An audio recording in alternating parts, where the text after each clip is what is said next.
Bienvenue dans cet épisode. Aujourd'hui, nous allons nous enraciner dans une vérité. Jésus me rend continuellement pur.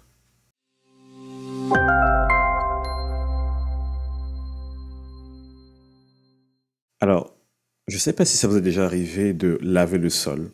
Et juste après que vous ayez fini de laver le sol, il y a une personne qui passe dessus. C'est énervant, n'est-ce pas? On se dit, mais je viens de me donner du mal et quelqu'un vient de salir le sol que je viens de laver. Et on a ce sentiment de ah, je suis embêté. Et je pense que généralement, en tant qu'humain, même en tant que chrétien, nous avons souvent cette tendance que c'est comme ça que Dieu vit les choses en ce qui nous concerne. Dieu nous a appelés, il nous a rachetés, il nous a aimés, il nous a donné Jésus. Et nous sommes continuellement en train de nous retourner dans la boue, si je peux dire ça comme ça. Et on se dit que quand Dieu nous regarde, Dieu est en train de soupirer, en train de dire, oh là là, ils sont encore en train de salir tout ce que j'ai fait jusqu'à maintenant. Je ne dis pas qu'on doit s'encourager à rester là où on est et à continuer à vivre un certain style de vie. Cependant, pour moi, c'est tellement important pour nous les chrétiens de comprendre le cœur de Dieu et de voir les choses telles que lui, il les voit. Parce que tant que nous ne voyons pas les choses comme Dieu les voit, nos réactions ne vont pas être en accord avec ce qu'il attend de nous ou ce qu'il espère de notre part. Et cela va produire chez nous toute forme de frustration, toute forme de déception. On va essayer de plaire à Dieu par nos propres efforts, par notre propre performance, en essayant de faire telle ou telle chose. On va essayer de se rattraper dans telle ou telle action en se disant que ça va lui être agréable et à la fin on finit fatigué, épuisé et on n'a pas de résultat et on ne sait plus trop à quel sens se vouer. Alors aujourd'hui, j'aimerais nous inviter à aborder les choses d'une autre perspective, à nous souvenir en fait que le regard de Dieu vis-à-vis de nous est très différent du regard que nous nous portons à nous-mêmes. La première chose que j'ai envie de nous dire aujourd'hui, c'est que nous sommes sous la nouvelle alliance. Pour ceux qui ne savent pas de quoi je parle, regardez la saison d'enseignement que j'ai fait pour Pâques. Il y a quelques épisodes en arrière et je parle en fait de ce que c'est que l'ancienne et la nouvelle alliance. Mais cette nouvelle alliance, c'est l'alliance de la grâce qui était manifestée par la foi en Jésus-Christ.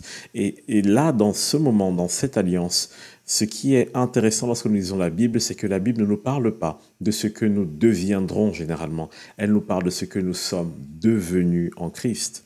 Et beaucoup d'entre nous ne nous voyons pas encore comme ça. On se dit que toutes les promesses que Dieu dit à notre sujet vont finir par se manifester un jour. Sauf que Dieu dit, en fait, quand tu as accepté Jésus, ces promesses se sont déjà manifestées en toi. Et maintenant, toi, tu apprends à les manifester aux yeux du monde et à tes propres yeux. Donc, première des choses, la nouvelle alliance nous parle de ce que nous sommes devenus en Jésus-Christ. Et la deuxième des choses, c'est que la Bible nous incite à marcher dans la lumière. Marcher dans la lumière, mais ça signifie quoi marcher dans la lumière? Ça signifie tout simplement vivre selon l'image que Dieu a de nous, vivre selon la parole que Dieu dit de nous. Si je vis selon cette réalité, alors je marche dans la lumière. Et c'est peut-être là où la difficulté se présente pour certains d'entre nous. On se dit, mais Steve, c'est incroyable, tu ne t'imagines pas tout ce par quoi je passe. Je passe peut-être par des déceptions, des dépressions, des addictions. C'est pratiquement difficile de me libérer de ça, de mes propres habitudes, de mes propres envies, et on se sent incapable d'accomplir ces choses. Ce que j'aime dans la Bible, c'est que Dieu nous donne toujours des solutions. Et une des choses qu'on doit savoir, une des choses qu'on doit garder en tête en tant que chrétien, c'est de se dire que Dieu ne nous demande pas quelque chose pour lequel il ne nous a pas équipés. Plutôt une chose pour laquelle, désolé, il ne nous a pas équipés. Et j'ai envie de vous citer ce verset, Colossiens 1, 12 jusqu'à 14.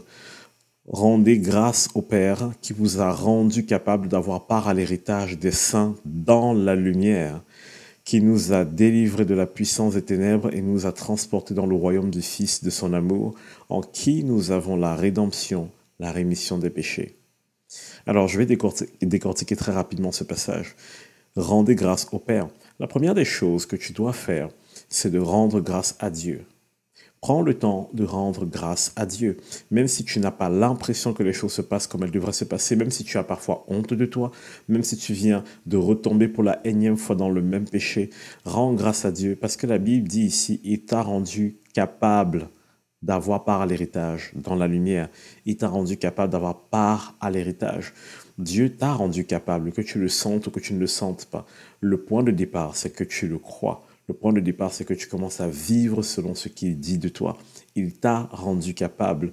Arrête de te croire incapable. Dieu t'a rendu capable. Et si on continue, ce qui m'intéresse, c'est la partie où on dit nous a rendu capable d'avoir part à l'héritage des saints dans la lumière. Et là, je me pose cette question, pourquoi est-ce qu'on parle de la lumière? Pourquoi dans la lumière? Quel est le truc spécifique, en fait, que Dieu veut mettre en avant ici? Alors, je vais juste vous citer ceci. Si vous allez lire votre Bible dans 1 Jean 1, le verset 7, on dit, mais si nous marchons dans la lumière, comme il est lui-même dans la lumière, nous sommes mutuellement en communion et le sang de Jésus, son Fils, nous purifie de tout péché. Voilà où je voulais arriver aujourd'hui. Et je pense que c'est une partie très importante, très intéressante. Si nous marchons dans la lumière, pourquoi est-ce que à chaque fois Dieu est en train de parler de marcher dans la lumière? Je vous ai dit tout à l'heure que marcher dans la lumière, c'est tout simplement marcher dans ce que Dieu a déjà dit de nous et ce qu'il a déjà accompli pour nous.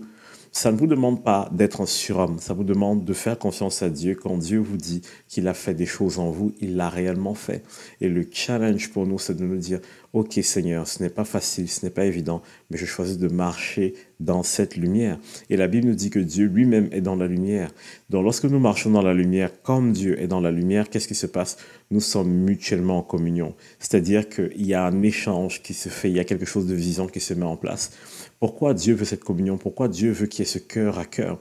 Parce que le seul moyen au final de manifester à l'extérieur de vous, à vos propres yeux et aux yeux du monde qui vous est déjà devenu, finalement, c'est de connaître et d'écouter le cœur du Père régulièrement.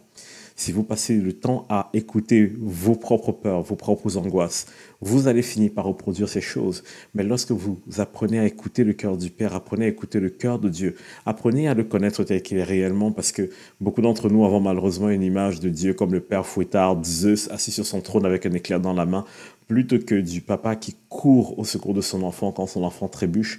Ben, le problème, c'est que c'est très difficile de s'attacher à un père quand on a la mauvaise image d'un père. Mais j'ai envie de vous dire ceci. Dieu est dans la lumière, c'est-à-dire que Dieu lui-même marche dans les mêmes principes qu'il nous a donnés. L'amour, la patience, les dons, les fruits de l'esprit, disait Galates 5, 22.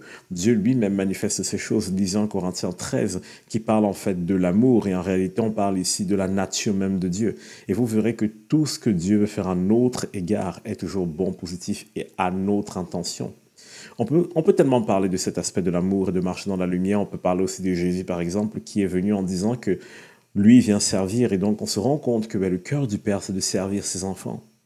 Est-ce que c'est ça l'image que vous avez de Dieu? L'image d'un Père qui vient pour se mettre à votre service. Parce qu'en réalité, c'est ce qu'il est et c'est ce qu'il fait. Et si vous décidez de marcher dans cette vérité, dans cette révélation, dans cette lumière, vous commencez à être en communion, vous commencez à écouter son cœur pour vous. Et le fruit, c'est quoi? C'est que le sang de Jésus nous purifie de tout péché. Alors, ce que j'aime ici, c'est que le verbe qui est employé, nous purifie, c'est conjugué à un temps qu'on appelle continuel en grec. C'est un peu comme quand on dit « je grandis ».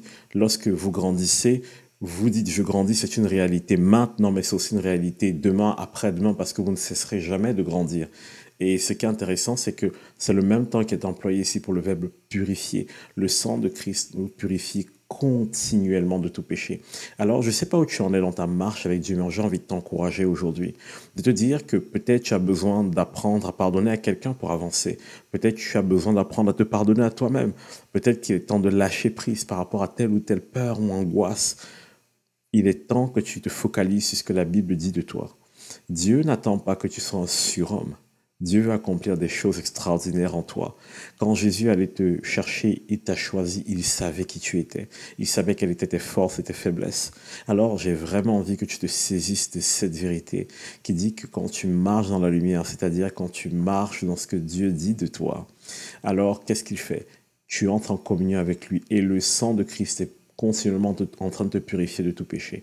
Alors laisse tomber la culpabilité, laisse tomber l'angoisse et embrasse cette vérité. Amen.